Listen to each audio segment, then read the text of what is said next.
पानी पानी लीजिए, पानी लीजिए। क्या कदर मचा रखा है, ना खुद सोते हो ना दूसरों को सोने देते हो। अरे जीना हराम कर रखा है, मरते भी नहीं हो तुम लोग। बहू वो बुखार ज्यादा हो गया तो इसी वजह से पूरा घर सड़ा रखा है। छी छी, कितनी गंदी बदबू आ रही है।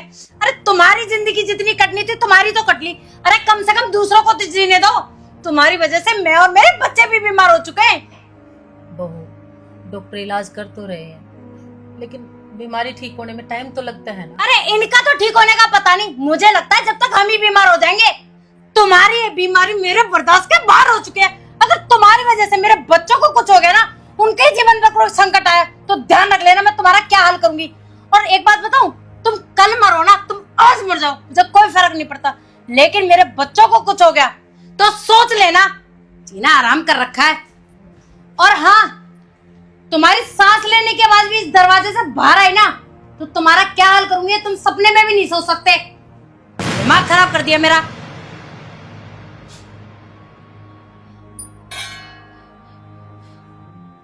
पुष्पा रो मत। पता नहीं भगवान कौन से जन्म की परीक्षा ले रहा है। मैं तो इस एक ही बात कहना चाहता हूँ ऊपर वाले से कि हे प्रभु उठा ले, ये जिंदगी ढोते ढोते थक गए हैं। आप ये कैसी बातें कर रहे हैं? अगर आपको कुछ हो गया तो मैं कहाँ जाऊंगी? आपके होते ही हमारी ये दशा है, और आपको कुछ हो गया तो फिर कि मेरा क्या होगा, ये भी तो सोचो। कुछ नहीं। पानी पानी पानी पानी, खांसी नहीं आएगी, पानी पीजिए आराम से। आप बोलिए मत, आप आराम कीजिए बस। तेज मत बोल, नहीं तो बहू को आवाज सुनाई देगी, वो फिर आ जाएगी, आप आंखें बंद करके सो जाइए बस। हेलो। तुम हो क्या? क्या हुआ आज? तो कुछ मूड ठीक नहीं लग रहा। रमेश जाके चेंज कर लो। अरे क्या हुआ अर्चना, इतना गुस्सा क्यों कर रही हो? यार मुझे बात नहीं करनी ना, एक हफ्ते से सो नहीं पाई हूँ मैं। कारण है तुम्हारा बाप, सारे दिन और रात खांसते रहते। एक तो सारे घर में गंदगी मचा रखी है, मैं बीमार हूँ, मेरे बच्चे बीमार हैं। रमेश मैं स्ट्रिक्टली बोल रही हूँ, या तो अपने बाप से बात कर लो सीधा सीधा, नहीं तो मैं मेरे घर चली जाऊंगी। मुझे नहीं रहना इस घर में, फैसला लेना पड़ेगा अब तुम्हें। अरे यार टेंशन मत लो, मैं माँ बाबू जी से बात करता हूँ। तुम्हारे बिना मेरा क्या है यहाँ पे? जो कुछ है तुम ही तो मेरी। जब ऐसा है ना तो कर लो अपने बाप से बात, आ रही बात समझ में, और तभी मुझसे बात करना। गुस्सा मत करो, चाय बना लो, तब तक मैं चेंज करता हूँ, फिर बात करते हैं, ठीक है?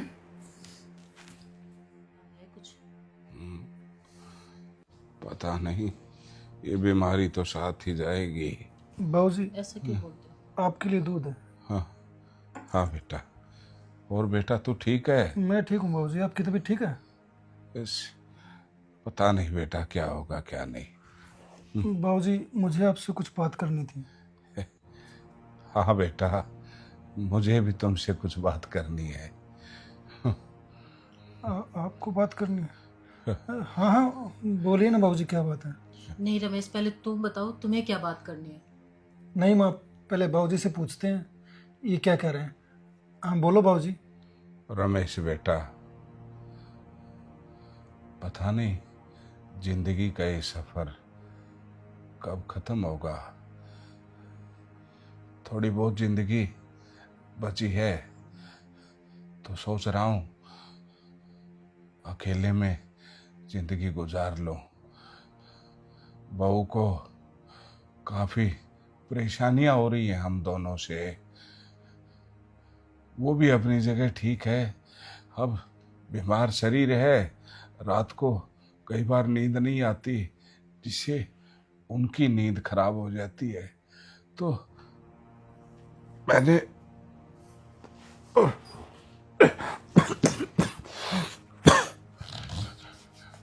तुम्हारी माँ ने एक फैसला किया है बेटा कि जो बची हुई जिंदगी है उसको हम वृद्ध आश्रम में गुजारें। इससे क्या है कि हमारा भी वहाँ पर बुजुर्गों के साथ समय व्यतीत हो जाएगा और आप लोगों को भी कोई दिक्कत नहीं होगी। तो बस यही बात कह रहा था। तो तुम्हें कोई दिक्कत तो नहीं है बेटा? अरे नहीं नहीं बाबूजी, आप बड़े हो, आपने जो फैसला लिया है वो ठीक ही लिया होगा, इसमें भला हमें कोई एतराज़ नहीं है। कसूर तुम्हारा नहीं है बेटा। जो ये जिंदगी है ना, इसको आज तक कोई नहीं समझ पाया। पहले माँ बाप 5-5, 10-10 बच्चों को पालते थे, पढ़ाते थे, लिखाते थे, उनकी परवरिश करते थे। लेकिन आज 5 बच्चों से या 10 बच्चों से उनके माँ बाप नहीं पाले जाते। कम वक्त ईश्वर ने ये जो बुढ़ापा बनाया है ना, ये गलत बनाया है। या तो ईश्वर जवानी में ही इंसान को अपने पास बुला ले। अगर बुढ़ापा, मैं तो इससे सवाल भी करता हूं कि बुढ़ापा देता है तो कम से कम ऐसा तो दे कि जिससे बच्चों में और माँ बाप में कोई झगड़ा ना हो। हर दूसरे घर की कहानी है, अपने घर की कोई नई कहानी नहीं है। और तुम्हारी बातों से लग रहा था, तुम आते ही बोल रहे थे बाबूजी मुझे तुमसे बात करनी है। तो मेरे ख्याल से यही विषय होगा। तो बस यही सोच के कहा बेटा भी बहू भी खुश रहे और हम भी खुश रहे। जो ये मकान है ना बेटा, ये तुम्हारी माँ के नाम है। जब इसका जन्मदिन आया था तो मैंने इसको गिफ्ट किया था। तो इस मकान से तुम्हारी माँ तो नहीं जा पाएगी और तुम्हारी माँ के बगैर मैं नहीं रह सकता, क्योंकि एक यही तो है मेरा सहारा। बेटा बहू सबको देख चुका हूं मैं।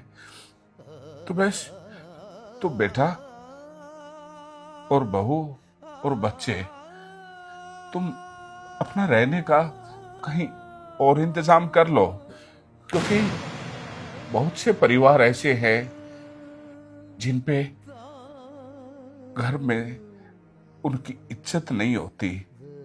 तो उन बुजुर्गों को, उन बहनों को, उन भाइयों को इसी घर में रखूंगा मैं। और इस घर को मैं एक वृद्धाश्रम का स्वरूप दूंगा। तो मैं ज्यादा ना तो लड़ने की अक्षमता रखता हूं और ना ही तुम लोगों को धमकाऊंगा इस विषय में, क्योंकि कसूर तुम्हारा नहीं है। बस ये सृष्टि का ही नियम चल रहा है। तो मेरी हाथ जोड़ के प्रार्थना है कि आप बच्चों के साथ ये घर छोड़ दीजिए, कहीं और रह लीजिए। बाबूजी ये क्या कह रहे हो आप? हाँ, हम कहाँ जाएंगे? और छोटे छोटे 2 बच्चे, उनको लेके कहाँ जाएंगे हम लोग?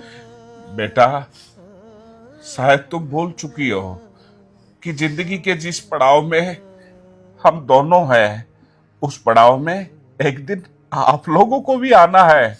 और जैसा हम अपने बुजुर्गों के साथ करते हैं ना, वैसा ही हमारे साथ होगा। तुम्हारे भी बच्चे बड़े होंगे, उनकी शादियां करोगे, उनकी बहुएं आएंगी, और फिर तुम किसी कोने में खास रहे होगे तो वो आके ये बोलेगी खबरदार, इस घर से अगर सांस की भी आवाज आई तो वो सांस की आवाज हम आपको परेशान नहीं करेगी। आप चले जाइए यहाँ से। नहीं बाबूजी, ऐसे मत करो बाबूजी हमसे गलती होगी बाबूजी, हमें माफ कर दो। बेटा मैं तुम्हें माफ कर दूं, लेकिन मैं दोबारा वही दिन नहीं देखना चाहता जो दिन बहू हमें पिछले 2 महीने से दिखा रही है। कितना हमें तो तुम्हारी माँ को बोला था कि बेटे को कुछ मत बताना, हम चुप थे। लेकिन अब बात बर्दाश्त से बाहर हो गई थी बेटा, और अब मैं भी इस बात को और बर्दाश्त नहीं करूंगा। तुम यहाँ से चले जाओ। आप लोग मत करो ये ड्रामा। क्या दिखाना चाहते हो तुम? कि मैं तुझे माफ कर दूं तुम दोनों को? कल फिर एक सिलसिला शुरू हो जाए कि ये इसकी वजह से मेरे बच्चे बीमार हैं। हाथ जोड़ता हूँ, मेरा हाथ न उठ जाए। नहीं बाबूजी, निकल जाओ। पुष्पा, इनको मेरी नजरों से दूर कर दो। मैं यही सोचूंगा कि मुझे कोई औलाद नहीं है। नहीं है। आप इतना गुस्सा मत कीजिए, आपको कुछ हो गया तो मेरा क्या होगा? नहीं बाबूजी।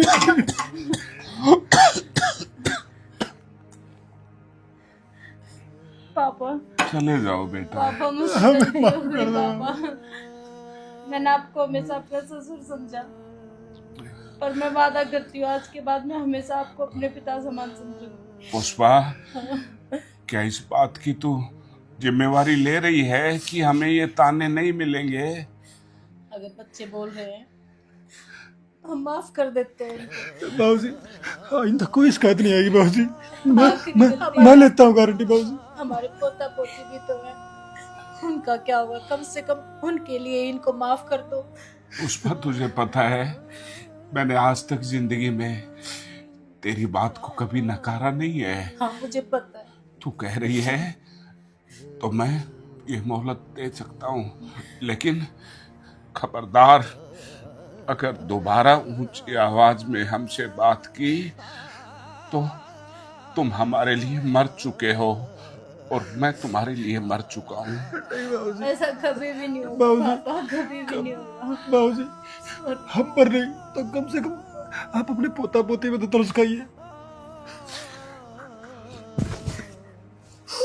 सॉरी पापा, माफ कर दो मुझे। ah